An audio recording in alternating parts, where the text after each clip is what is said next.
Hey guys, thanks for joining. We're going to be talking about what benefits are payable, when they're payable under the PIP statute.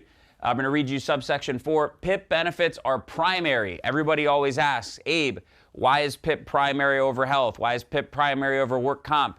It's in the law. PIP benefits are primary after a motor vehicle accident and are due and payable as the loss accrues. So if you're a chiropractor and you're treating a patient over 6 months, that's why they don't have to pay you at the 6-month mark. They pay as the bills are received. And it says, upon receipt of reasonable proof of loss, incurred, and the cost, the amount of bills. Okay, so notes, bills. So PIP benefits primary, they're due and payable upon receipt of reasonable proof. So an insurance company, subsection A, an insurance company may require written notice after a motor vehicle accident as soon as possible. These days, I have only seen Automobile, Star Casualty, the substandard companies. If you're working, you work at a Windhaven, Ocean Harbor, you're a substandard insurance company. Make no doubt about it. And so they're the only ones I've seen require actual written notice. Everybody else is a phone call. Yeah, I was in a car accident. Okay. Now, this written notice could also be interpreted by the courts as receipt of bills, receipt of SOAP notes. So, just an FYI, subsection B, PIP benefits are overdue if they're not paid within 30 days after an insurance company is given written notice of a covered loss, which is notes, and the bills, the amount of the bills, okay? So, they have 30 days upon receipt when it's furnished, when it's in their hands, okay? So, however, this is always the rule, and then the law always has a million exceptions, okay?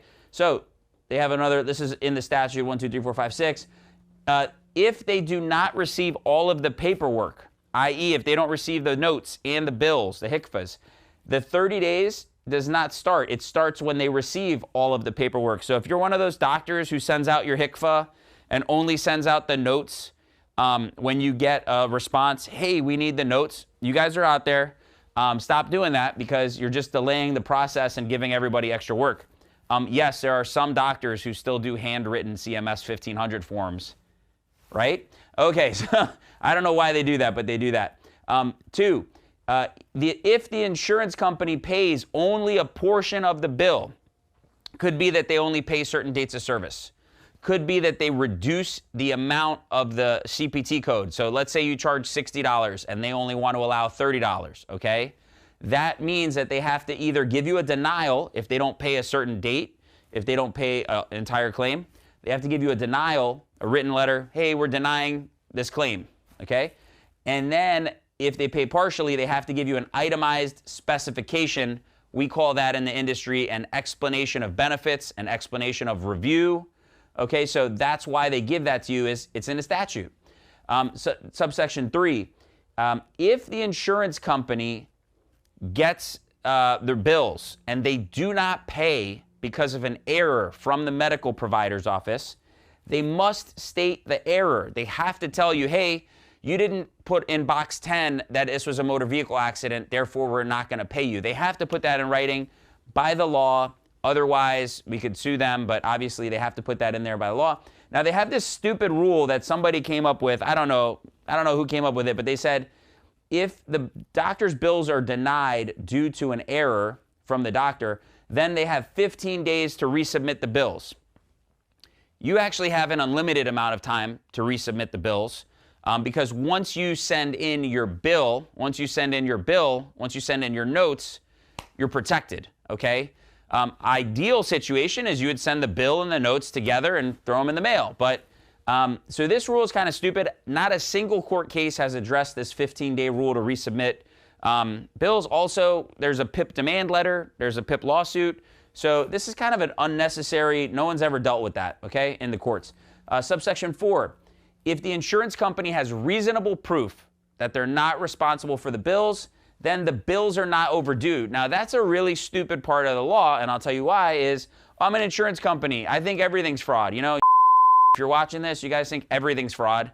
Reasonable proof of not being responsible for a loss, all right? So it's not overdue. That's what we have our demand letter for. That's what we have our lawsuit for. So I would not worry about that. If they don't pay because of that rule, that reasonable proof rule, we can sue them.